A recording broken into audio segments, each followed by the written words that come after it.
Saya pakai narkoba, beberapa kali saya hampir mati. Yang terakhir saya pakai heroin, pakai putau. Saya suntikan di tubuh saya sampai saya mau mati pada saat itu. Entah itu namanya overdosis atau apa, saya nggak tahu. Pokoknya saya ngeblank aja. Saya ngeblank. Tanggapan keluarga dan orang di sekitar saya pada saat itu ya, saya masih dalam kehidupan malam, kehidupan kelam. Pasti yang pertama mereka malu punya anak seperti saya, khususnya keluarga ya, khususnya mami saya mungkin malu ya. Kerjaan saya cuman nongkrong-nongkrong, main musik, begadangan, pakai narkoba, berkelahi, dan juga mungkin orang-orang di sekitar saya, bahkan ada di antara mereka yang berkata, ya si Verona mah masa depannya itu udah suram, istilahnya madesu gitu ya. Pasti nggak mungkin jadi apa-apa, pasti dia cuma bisa nyusahin orang tua, nyusahin keluarga, bikin aib buat keluarga, bikin malu keluarga. Istilah kasarnya, Verona mah cuma bisa ngelemparin kotoran di muka keluarga. Pada saat itu, itulah tanggapan yang ada dari orang sekitar saya dalam menilai kehidupan saya yang kelam pada waktu itu sih. Cuman buat saya itu wajar karena memang pada saat itu saya benar-benar tidak menjadi berkat lah, istilahnya kalau kata dunia kekristenan, nggak menjadi berkat. Meninggalkan dunia kelam ini, yang pertama pasti saya itu ditolong oleh Tuhan.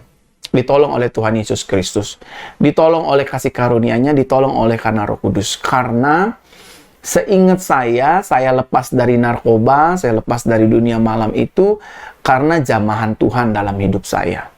Dan selanjutnya, yang repot ini kan lingkungan tongkrongannya itu kan. Nongkrong mulu dari malam sampai pagi. Karena memang dulu ada mall-mall di mana-mana sih, tetapi ya yang punya handphone hanya sedikit.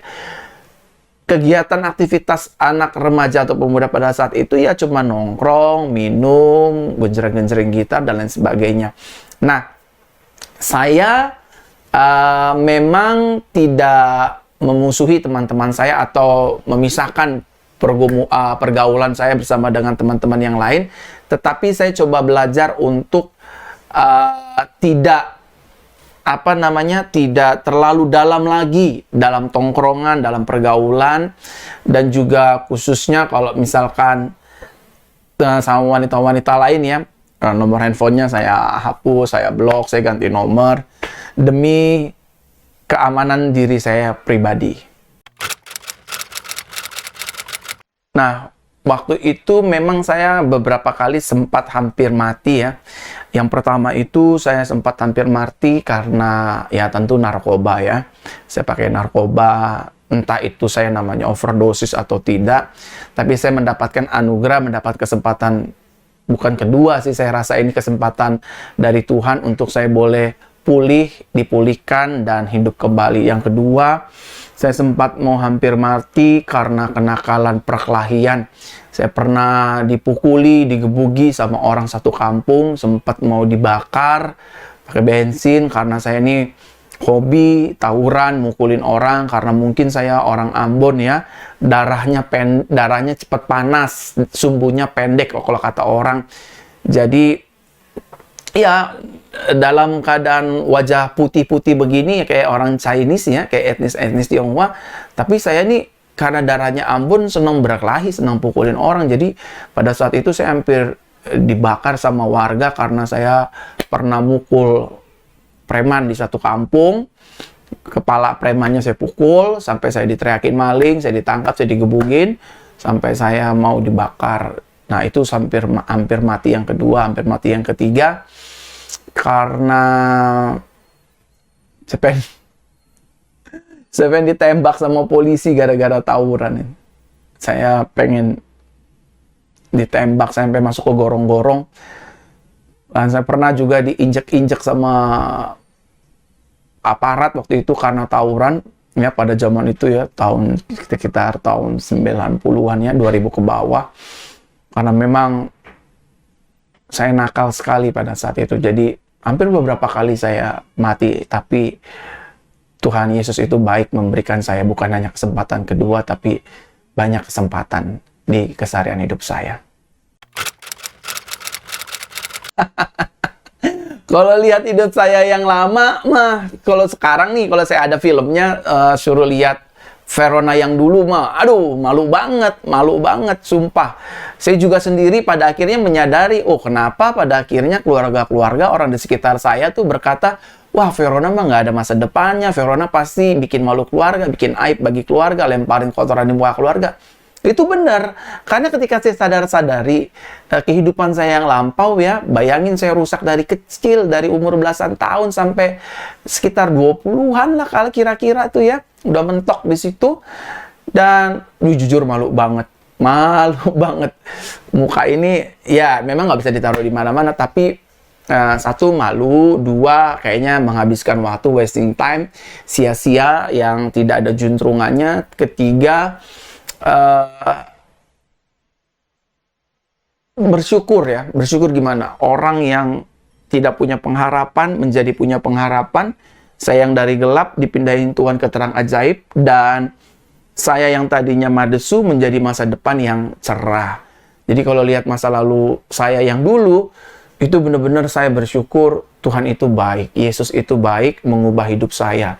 Yang saya sendiri saja berpikir, ya saya nggak punya harapan, saya nggak punya masa depan. Tetapi tidak untuk Tuhan. Tuhan mengubah hidup saya, Tuhan memperbaharui hidup saya, dan Tuhan memberikan banyak kesempatan untuk hidup saya menikmati segala kebaikan dan kemurahan-Nya.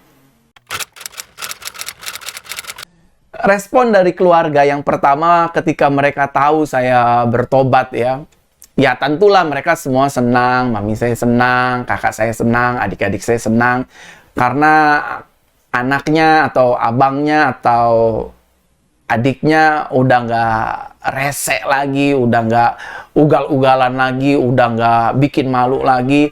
Dan khususnya orang di sekitar juga bilang, wah ini si Verona udah nggak tongkrong-tongkrong lagi, genjreng-genjreng lagi main gitar. Karena saya jujur aja, kalau di sekitaran rumah saya tuh ya, daerah rumah saya tuh sama teman-teman tuh nongkrong mulai dari jam 7 pagi sampai jam 7 mulai dari jam 7 malam sampai jam 7 pagi kita nongkrong, main musik, main gitar, nyanyi-nyanyi, ngerokok, cewek sama cowok semua kita sama-sama. Rumah saya jadi base camp tongkrongan, dan jam 7 biasanya kita bubar, makan nasi uduk dulu ya kan, pagi-pagi setelah makan nasi uduk ngerokok dulu.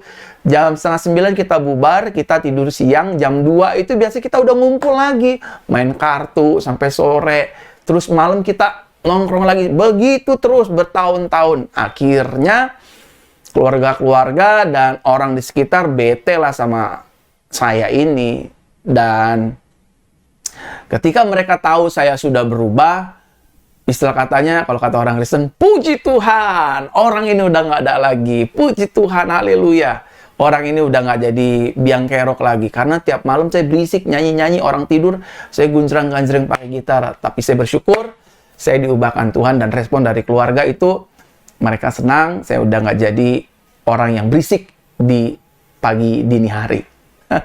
Gila, kakak gue pada akhirnya pergi ke gereja, gila adik gue pergi ke gereja. Dan ada sih terbersit di antara mereka yang berkata, gila ngimpi apa lo bisa sampai pergi ke gereja?